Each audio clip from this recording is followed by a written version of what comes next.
मंडळी, यंदा 26 फेब्रुवारी 2025 रोजी महाशिवरात्री हा सण साजरा केला जाणार आहे। आपल्या हिंदू धर्मात आपल्याकडे पाठपूजेला अनन्यसाधारण महत्त्व आहे। आपल्याकडे सर्व सणवार यांना त्यांच्या पद्धतीनुसार महत्त्व आहे। असाच हिंदू धर्मातील एक महत्त्वाचा मानला जाणारा उत्सव म्हणजे महाशिवरात्री। महाशिवरात्री ही शिव आणि पार्वती यांच्या विवाहाचा पवित्र दिवस। म्हणूनच भगवान शंकराची कृपा आपल्यावर राहण्यासाठी या पवित्र दिवशी उपवास करून पूजा अर्चा करतात। मग कृष्ण चतुर्दशीला शिव पार्वतीचा विवाह झाला होता। भगवान शिवशंकर यांना प्रसन्न करण्यासाठी हा एक उत्तम मार्ग मानला जातो। भोलेनाथ यांना प्रसन्न करण्यासाठी अगदी मोजक्याच गोष्टी आपल्याला कराव्या लागतात। शिवशंकर यांना 3 पानांचे बेलपत्र वाहतात। बेलपत्र हे फक्त त्रिदलीय म्हणजे 3 पानांचे शिवपिंडीवर वाहावे किंवा 5 पानाचे वाहिले जाते। पण 3 पानांचा बेलपत्राला विशेष महत्त्व आहे। पण तुम्हाला हे माहित आहे का की पहिल्यांदा शिवपिंडीवर बेलपत्र कोणी वाहिले होते? मंडळी, महाशिवरात्रीचा उत्सव आपल्याकडे मोठ्या प्रमाणात साजरा करतात। घरातील लहान मोठे सर्वजण पूर्ण दिवस उपवास करून शिव आराधना करण्याचा हा दिवस असतो। देवळात शिवलिंगावर जलाभिषेक करून मनोभावे शिवाची आराधना करतात।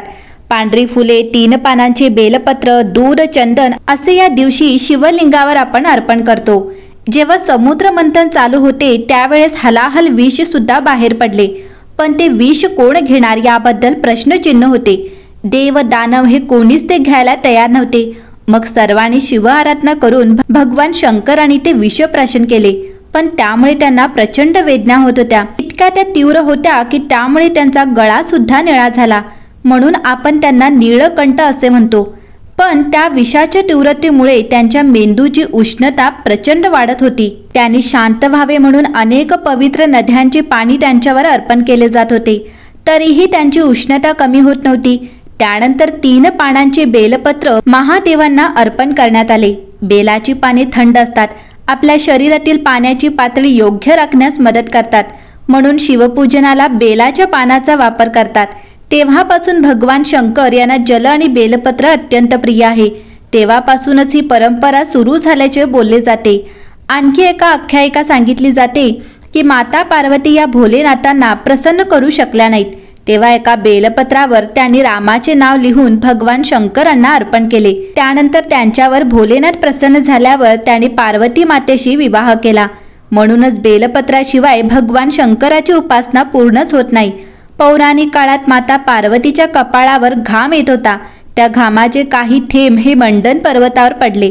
त्यापासून बिल्लू नावाचे झाड उत्पन्न झाले। सर्व पवित्र स्थाने ही त्या बेलपत्राच्या देतात आणि देवी पार्वती ही त्या झाडाच्या पानांमध्ये वास करते। म्हणूनही शंकराला बेलपत्र प्रिय असल्याचे म्हटले जाते।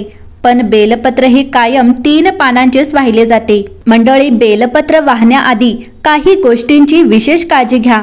बेलाच्या पानांचा आकार हा नेहमी व्यवस्थित असावा व ती तोडकी मोडकी नसावीत। सकाळच्या पूजेसाठी बेलपत्र वाहायचे असल्यास ती आदल्या दिवशी संध्याकाळीच तोडावी। बेलपत्र ही नेहमी 3चे संकेत असावं। जर कोणत्याही शाखेचं एकही पान तुटलेलं असेल तर ते वाहू नये। अशी मान्यता आहे की 3ही लोकात जेवढं पुण्यतीर्थ आहे ते सर्व बेलपत्राच्या मूळ भागात निवास करतं। जे भक्त बेलपत्र वाहून शंकराची आराधना करतात त्यांच्यावर महादेवाची कृपा कायम राहते। तसंच जी व्यक्ती आपल्या मस्तिष्कावर बेलपत्राच्या मुळाचं पाणी शिंपडून घेईल त्याला संपूर्ण तीर्थांचं स्नानासमान फळ मिळतं। मंडळी, महाशिवरात्रीच्या दिवशी बेलपत्राच्या झाडाजवळ दिवा लावून ठेवल्यास भक्तांच्या सर्व इच्छा पूर्ण होतात। बेलपत्राचं मूळ जवळ ठेवून शिवभक्तांना भोजन दिल्यास पुण्यप्राप्ती होतं। त्यामुळे बेलपत्रासोबत त्यांच्या झाडाला आणि मुळालाही विशेष महत्त्व आहे। मंडळी, बेलपत्राचं ना केवळ आध्यात्मिक महत्त्व आहे तर औषधीय गुणांमुळे ते चमत्कारिक मानलं जातं। महाशिवरात्रीनंतर उन्हाळ्याला सुरुवात होते। अशा वेळी थंड प्रकृतीचं मानल्या जाणाऱ्या बेलपत्र आणि त्याच्या फळांचं सेवन केल्यास अनेक आजारांवर ते गुणकारी ठरतं। बेलाच्या फळाचं सेवन हे उष्माघातकाच्या त्रासावर गुणकारी आहे। तसंच बद्धकोष्ठ, मूळव्याध आणि जुलाबासारख्या समस्याही दूर होतात। मंडळी, बेलपत्र ज्याला बिल्वपत्र असेही म्हणतात, हे महाशिवरात्रीच्या दिवशी भगवान शिवाला अर्पण केलेल्या 6 धार्मिक वस्तूंपैकी एक आहे। रुद्राक्ष मणीनंतर हे महादेवांना सर्वात प्रिय बिल्वपत्र आहे। शिवपूजेत ही पाने महामृत्युंजय आणि इतर शिवमंत्रांच्या जपासह शिवलिंगाला अर्पण केली जातात। त्रिपात्री असलेले पान ब्रह्मा, विष्णू आणि शिव यांच्या दैवी शक्तींचे प्रतिनिधित्व करते। मंडळी, असे मानले जाते की शिवाची दिव्य पत्नी पार्वती बिल्व वृक्षात तिच्या सर्व रूपांमध्ये राहते। ती मुळांमध्ये गिरिजा, खोडात माहेश्वरी, त्यांच्या फांद्यांमध्ये दाक्षायणी, पानांमध्ये पार्वती, फळांमध्ये कात्यायनी आणि फुलांमध्ये गौरी म्हणून राहते। जेव्हा शिवरात्रीला शिवाला बेलपत्र अर्पण केली जातात तेव्हा असे म्हटले जाते की महाशिवरात्रीला शिवलिंगाला बिल्वपत्र अर्पण केल्याने 1000 यज्ञांमधून मिळणारे पुण्य मिळू शकते।